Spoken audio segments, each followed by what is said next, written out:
Mummy I love you.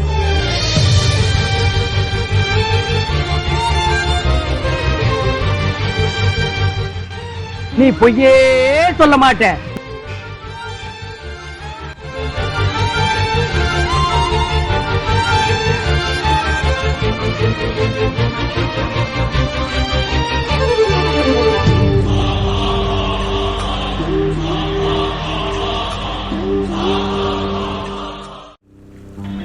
சிறு வயதில் என் சகோதரியின் வாயிலிருந்து ஒரு பிடி உணவை கெஞ்சினேன், கிடைக்கவில்லை. அவள் கூடவே சுற்றிய அந்த மாமனிடத்தில் கெஞ்சினேன், கிடைக்கவில்லை. பசி, ரயில் ஏறினேன், இன்று இங்கு கிடக்கின்றேன். இந்நேரம் என் சகோதரி பிள்ளைகள் பெற்று வீதியில் விட்டிருப்பாள்.